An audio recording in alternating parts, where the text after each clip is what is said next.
네, 여러분 반갑습니다. 큐스타디 계량경제학을 강의할 권태원 선생입니다. 자, 우리가 계량경제학, 자, 요 이름만 딱 들어도 그렇죠. 여러분들 머리가 지끈지끈한 사람이 많이 있을 텐데, 이 과목을 안 하면 좋겠는데, 여러분 앞으로 전공이나 또는 여러분들이 앞으로 나갈 진로에 있어서 이 계량경제학이라는 요 게이트를 반드시 통과해야 되는 학생들 입장에서는 그렇죠. 피해갈 수 없는 우리의 목표이기도 한답니다. 자, 이 계량경제학을 이 골드버그가 어떻게 정의하냐면, 이 계량경제학이라는 것은 경제이론, 수학, 그리고 통계학 추론 등의 분석 도구를 실제 현상을 분석하는 데 응용하는 사회과학이다.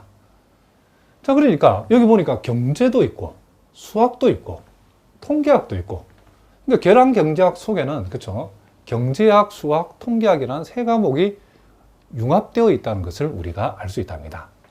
그래서 특별히 이 경제학을 전공하는 경제학도 입장에서는 보면 경제이론, 미시그시 경제에서 다루는 이론들은 우리가 좀 알겠는데, 이 수학적 배경이라 특별히 이 통계학적 배경이 약하기 때문에 그런 약한 학생들은 이 계량경제학을 여러분 책을 딱 펼쳐보면 그렇죠. 몇 페이지 넘어가기 전에 잠 온답니다.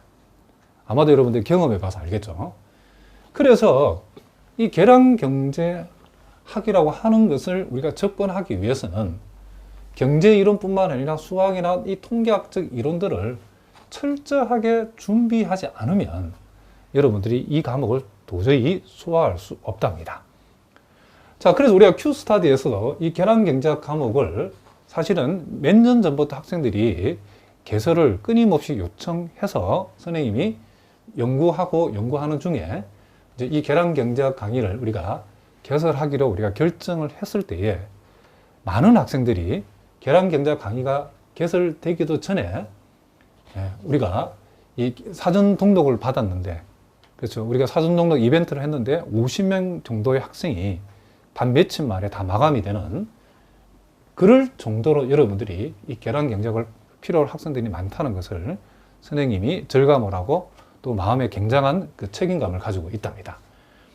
자, 어쨌든 제가 이 강의를 강의해도 또 선생님이 강의한다고 해도 이게 선생님이 그쵸? 제가 한다고 해도 여러분이 전혀 노력을 하지 않아도 계량경제가 저절로 되게 만드는 그런 강의를 만들 수가 없답니다. 또 여러분 가운데 기초가 잘 돼 있는 사람, 또는 통계학적, 수학적 기초가 좀 안 돼 있는 사람, 또 여러분 가운데는 또 경제 이론이 조금 약한 사람, 다양한 부류가 있는데, 어쨌든 강의를 통해서 특별히 기초가 약한 사람이든 또 기초가 되어 있던 사람이든 가능하면 다 충족될 만한 그런 강의를 선생님이 만들려고 노력을 많이 했답니다. 일단 우리 국내에 나와 있는 그렇죠, 20권이 넘는 계량경제학이라는 이름 붙어 있는 책들을 선생님이 다 지금 분석을 해보고 있답니다. 자, 그래서 여러분들이 기본이 조금 약한 사람들도 본인의 노력 플러스 우리가 이 강의를 수강하는 것이 병행한다는 전제만 되어진다고 하면 계량경제학을 여러분들이 충분히 따라올 수 있도록 선생님이 빠짐없이 강의를 한번 해보려고 한답니다. 자, 일단 여러분들이 이 계량경제 강의를 듣기 위해서는 필수 선행 과목이 하나 있는데, 그게 뭐냐면 수리통계학. 물론 여러분들이 대개 계량경제학을 하시는 분은 경제를 전공하시는 분들이기 때문에 기본적인 경제 이론은 대부분 다 되어 있답니다. 자, 그런데 이 수리통계학이라는 것은 말 그대로 이 수학과 통계학의 융합된 과목인데, 이 수리통계학을 우리가 먼저 공부를 하지 않고는 이 계량경제학을 절대로 공부할 수 없답니다. 그래서 혹시 여러분 가운데 수리통계를 건너뛰고 계량경제를 한번 해보겠다, 절대로 오산이죠. 반드시 수리통계학을 선행을 하셔야 된답니다. 물론 여러분 가운데는 수리통계를 학교나 내지는 인강을 통해서 또는 혼자 독학을 통해서 공부를 한번 해본 학생들 중에 이제 오래되어서 조금 그쵸, 기억이 약간 떨어진 분들, 그 정도는 상관이 없답니다.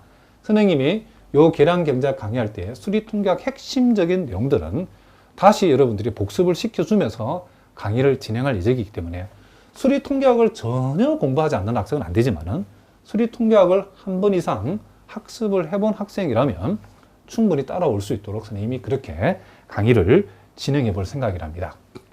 근데 보통 이제 계량경제학 강의를 여러분들 어렵다라고 하는 학생들의 공통적 특징이 뭐냐면 모든 학문이 그렇듯이 그 단계를 차근차근 밟아 올라가야 된답니다. 그러니까 우리가 계량경제를 우리가 접근하는 방법도 좀 이렇게 미시적이고 세부적인 접근 단계가 있고, 그리고 또 거시적 내지는 종합적인 또는 이제 통합적인 그런 접근 단계가 있고, 그리고 그 결과를 우리가 이제 뭐 계량경제 결론에 가면 예측하고 해석하는 게 이제 결론인데, 예측하고 해석하는 그런 것들도 여러분들이 잘 해야 되는데, 일단은 우리가 첫 관문인 우리가 기본 베이스를 까는 그런 어떤 그렇죠 미시적인 접근 내지는 세부적인 접근에서 여러분들이 많이 무너진답니다. 왜냐하면 거기에 어떤 수학적 내용, 통계학적 내용들이 엄청나게 많이 쏟아 나오기 때문에. 그래서 어떤 학생들은 그것을 적당히 건너뛰고 암기를 해가지고 접근을 하려고 하는 학생들이 있답니다. 그것은 절대로 안 되죠. 그렇게 접근하면 여러분들이 가지고 있는 어떤 책도 상관없답니다. 계량경제학 여러분들 기본서를 딱 펼쳤을 때에 몇 페이지 지나지 못해서 여러분들이 이해가 안 돼서 막혀버린다.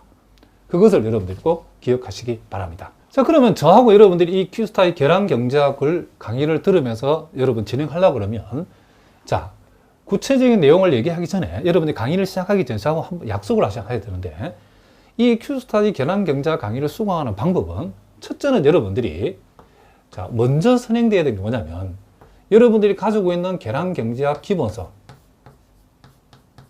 자 여러분이 가지고 있는 계량경제학 자 기본서, 또 기본서라고 그래서 여러분들 뭐 이렇게 잽실하게 한 200페이지 되는 그런 책 말고 최소 여러분 어떤 책도 상관없다면 600페이지 이상, 뭐 국내 책이든 원서든 상관없죠. 600페이지 이상이 되는 계량경제학 기본서를 여러분들이 먼저 한번 그렇죠 일독을 먼저 하셔야 된답니다.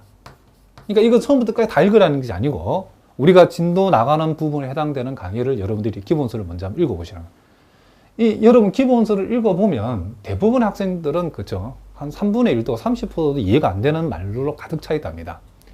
혹시 여러분들이 계량경제학 기본서를 뭐 시중에 나와 있는 여러 가지 책들 또는 뭐 원서들도 있는데 읽어봤더니 나는 80% 이상 다 이해가 되더라. 이런 분들은 절대로 이 강의를 수강할 필요 없죠. 돈 낭비죠. 그렇죠? 이 정도 이해가 되면 여러분 스스로가 혼자 공부하시면 된답니다. 굳이 비싼 돈 들여가지고 강의를 들을 필요 있다 없다? 없다. 뭐 70% 정도 되는 사람도 그냥 혼자 공부하셔도 된답니다. 이 정도면 충분히 혼자 공부할 수 있죠. 그렇죠? 자, 그런데 계량경제학을 책 읽어도 나는 반도 모르겠다. 어떤 사람은 뭐 하나도 모르겠다. 머리가 지끈지끈하다.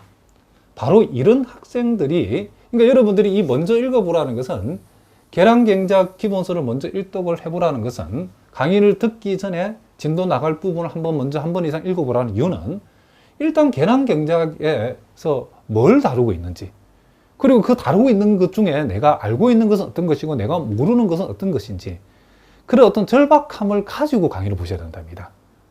그러면 여러분들이 계량경제학 책을 먼저 한번 읽어봤을 때 몰랐던 내용들이 선생님 강의를 통해서 저는 웬만한 내용은 다 설명을 제가 하기 때문에 어떤 특히 정의나 증명 부분들, 여러분 궁금했던 부분들, 책에 다루지 않는 부분도 많이 다룬답니다.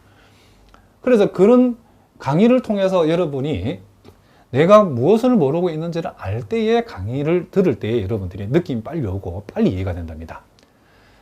어쨌든 이와 같은 과정을 한번 거치고 나서 그 다음 여러분들이 우리 큐스타디 계량 강의를 수강을 그렇죠 강의를 시청을 하셔야 된답니다. 자, 강의를 시청할 때는 여러분들이 이 강의 교환을 예습할 필요는 없고, 강의는 수강하고 강의 교재는 복습 위주로 하시는 게 좋답니다. 자 그렇게 하게 되면 여러분들이 이 기본서를 읽어봤을 때에 그렇죠 뭐 10% 20% 이해되는 학생들도 강의를 수강하게 되면 여러분들이 웬만한 내용들은 다 커버가 되기 때문에 여러분들이 그렇죠 이제 계량경제에 눈이 띄어지게 된답니다. 그리고 나서 여기서 끝나면 안 되고 우리가 또 세 번째 단계로 나아가야 되는데, 이게 뭐냐면 다시 여러분이 읽어봤던 이 기본서를, 계량경제학 기본서를 다시 1회 내지는 2회 그렇죠 요렇게 여러분들이 보셔야 된답니다. 기본서를 다시 1회 내지는 자, 한 번 내지는 2번 정도 읽어서 이렇게 읽었더니 여러분들이 70% 이상 이해가 되더라. 70% 이해가 되더라. 이렇게 되어지면 여러분들이 그 다음부터는 여러분들이 꾸준하게 이제 각종 경제 이론의 어떤 데이터들을 가져와서 연습을 하면 이 계량 경제학이 이렇게 완성이 되어진답니다. 자, 무슨 말인지 알겠죠? 그러니까 이렇게 해야지 1번, 3번 생략하고 선생님 강의 하나만 딱 듣고 뭐 계량 경제를 완성해 보겠다. 자, 그러면 그 처음부터 천재인 사람이기 때문에 이런 사람은 제 선생님 강의를 듣지 않더라도 충분히 혼자 할 수 있는 사람이랍니다. 무슨 말인지 알겠죠? 그러니까 대부분의 우리 학생들은 그 수준이 안 되기 때문에 여러분들이 강의 수강 전후에 이렇게 진행한다는 사실을 꼭 약속을 하셔야 된답니다. 무슨 말이겠죠? 계량 경제학 여러분들이 기본서는 우리가 분량적인 측면만 한 600회 이상 되는 책이면 그 내용은 거의 별 차이 없답니다. 여러분들이 뭐 원서든 국내 번역서든 또 국내 교수님 쓴 책도 좋은 책들 많이 있답니다. 이런 책들을 여러분들이 뭐 수십 권 이렇게 저처럼 볼 필요는 없고 한 권 내지는 한 2종류 정도만 여러분들이 꾸준하게 이와 같은 과정을 반복을 하게 되면 계량 경제학을 여러분들이 완성을 할 수 있답니다. 자, 그러면 이제 우리가 Q스타디 계량 경제학의 특징이 뭐냐? 자, 일단 우리는 그 수리 통계적 개념을 빠짐없이 증명을 한다 라고 얘기했는데, 자, 예수님 여기서 세부적 접근이라고 했죠. 아까 서두에서도 조금 얘기했듯이, 자, 우리가 지금 이제 여러분들이 자, 뭐 아주 기본 전제 지식이 많이 없기 때문에 선생님이 가장 단순한 얘기를 먼저 해볼게요. 우리가 단순 선형 회귀 모형, 자, 알파 플러스 베타 xi 플러스 엡실론 i. 책에 따라서는 이걸 이제 베타 제로, 베타 원 이래 되어 있는데 표기는 상관없고, 책에 따라서는 이 엡실론 i를 ui라고 되어 있는 책도 있는데, 자, 뭐 그것은 여러분 크게 중요하지 않죠. 그럼 이와 같은 우리가 단순 회귀 모형을 우리가 고전적 접근 방법으로 우리가 접근해서 이와 같은 중요한 이런 모수 값들을 알파 해시나 베타 해시나 또는 요놈의 그렇죠 분산인 시그마 제곱을 추정치인 시그마 제곱 해시나 이와 같은 값들을 등등등등 이런 것들을 우리가 추정한 것을 우리가 최소 자성 추정량이라 해서 보통 우리가 LS이라고 이렇게 표현하죠. 그렇죠? 그럼 보면 이제 여러분들이 계량 경제학 책을 보면 요것이 어떤 것이다, 요것이 어떤 것이다, 요것이 어떤 것이다 다 나온답니다. 그런데 이제 공부하는 방법이 그것을 그냥 암기를 해가지고 이제 그 다음 이제 이와 같은 어떤 모형을 설정하고 추정, 검증 이런 단계에 응용하는 사람하고 요것이 왜 그렇게 되는가를 증명을 하고 여기에 적용하는 사람하고 공부하는 방법이 두 가지 차이죠. 만약 여러분들이 이것을 다 외워서 하실 분들은 선생님 강의 들을 필요 없답니다. 무슨 말이겠죠? 이런 것들이 왜 그렇게 되는가를 우리가 증명을 하지 않고 여러분이 계량 경제를 접근하게 되면 얼마 가지 못해서 여러분들이 구멍이 난답니다. 공부하는 과정 속에서. 무슨 말 아시겠죠?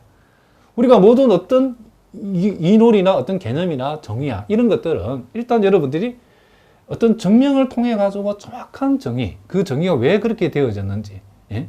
그 개념이 왜 그렇게 되어지는지, 또 그 정의를 그렇게 낸 정의의 배경이 뭔지 그걸 알고 접근해야지. 모르고 접근하면 여러분들이 공부에 대한 어떤 취미도가 안 생기고 실제는 재미가 없답니다. 무슨 말인지 모르고 접근하기 때문에. 그래서 또 여러분들이 꼭 각종 한국은행이나 또는